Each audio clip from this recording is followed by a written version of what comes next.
You fact check well, of course, one of the biggest stories of the week, which is all about the national insurance hike. The rise means that the tax burden um, is going to increase, and you've looked into why different papers have all made different historical comparisons about the government's plans to raise national insurance.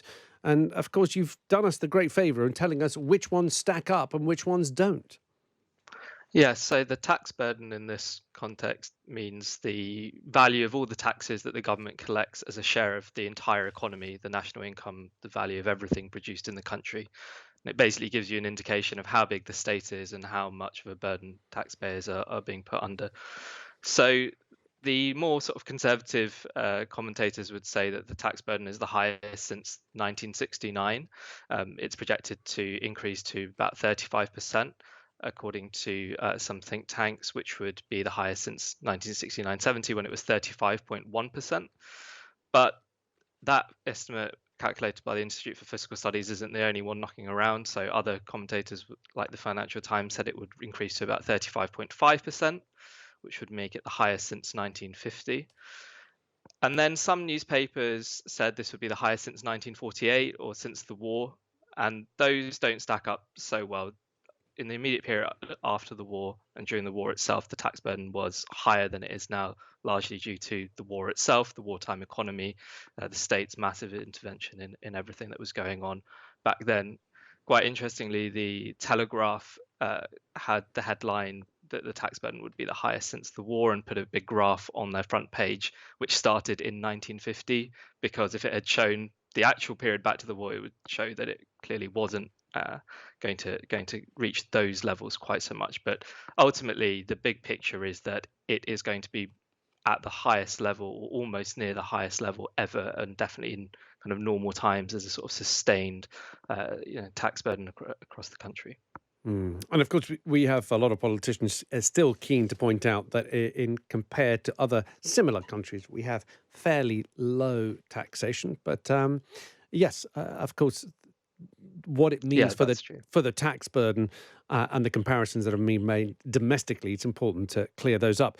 Now, let's stick with the same theme, Abbas, because since those announcements of the national insurance tax hike were were revealed, a lot of newspapers have gone to town with trying to figure out how much money we'll be spending on public health. Well, on health, how much of that public money? So let me read you some headlines. The Telegraph has said that health and social care will devour 40% of all public spending by next year. Seems rather a lot. The I newspaper says that as a result of the latest changes, health is likely to account for 44% of all public spending by 2025, up from 27% at the start of this century. And finally, The Sun said that experts said the Department of Health and Social Care is set to splash out 40% of all government day-to-day spending from 2022. So there you have it. Plenty of newspapers saying that basically these tax hikes mean that we're going to be spending 40% of all public spending just on health. Is that true? It's not true. The actual figure is about 20%. It's about half the amount that was said.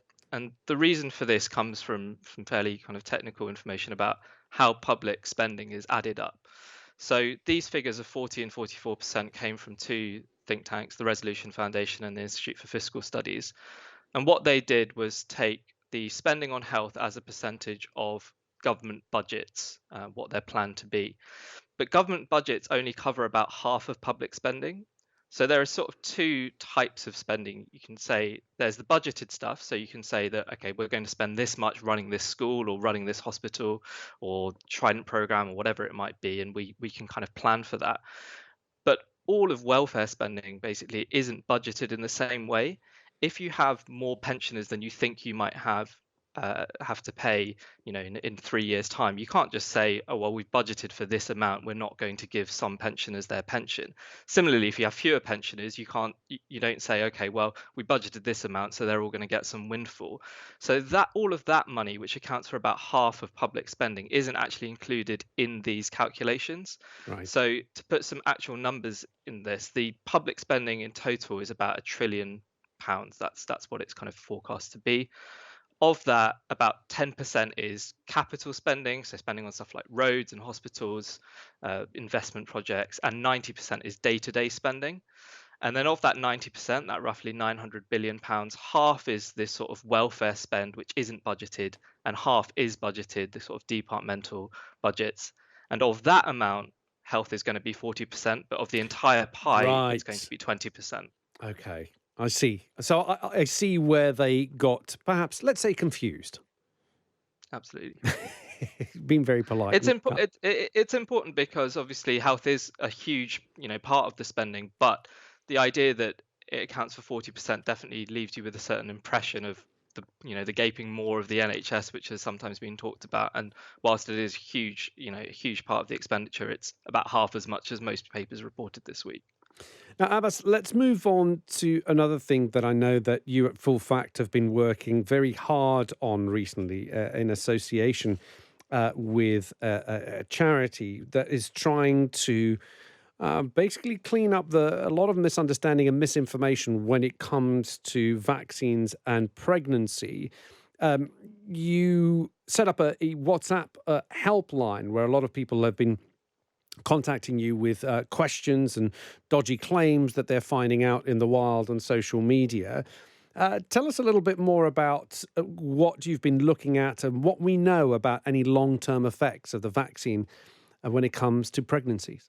Yeah, so this has been a huge issue because initially pregnant women were told not to take the vaccine, then they were told if you're vulnerable, take it, and then now the recommendation is please do.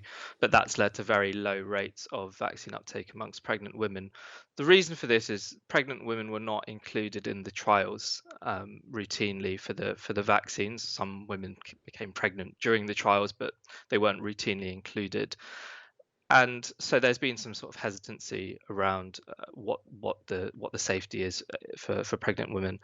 Since then, we've seen lots of studies looking at women who are pregnant who take the vaccine. What's the issue with their babies? Are those higher than the unvaccinated pregnant women? And basically, the evidence suggests that there is no difference. There's been a number of studies. For example, there's one done at St George's University Health Trust in London, which looked at women who had been vaccinated, women who hadn't been vaccinated, and what their children's birth defects and were like, and found no difference really between the two populations.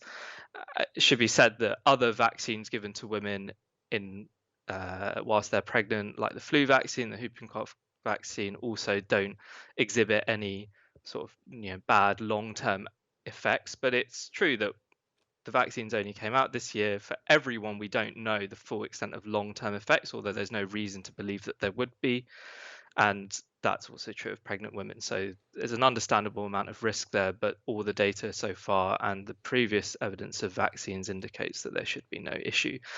By comparison, COVID is very dangerous for pregnant women, more dangerous than if you were not pregnant and a woman of the same age.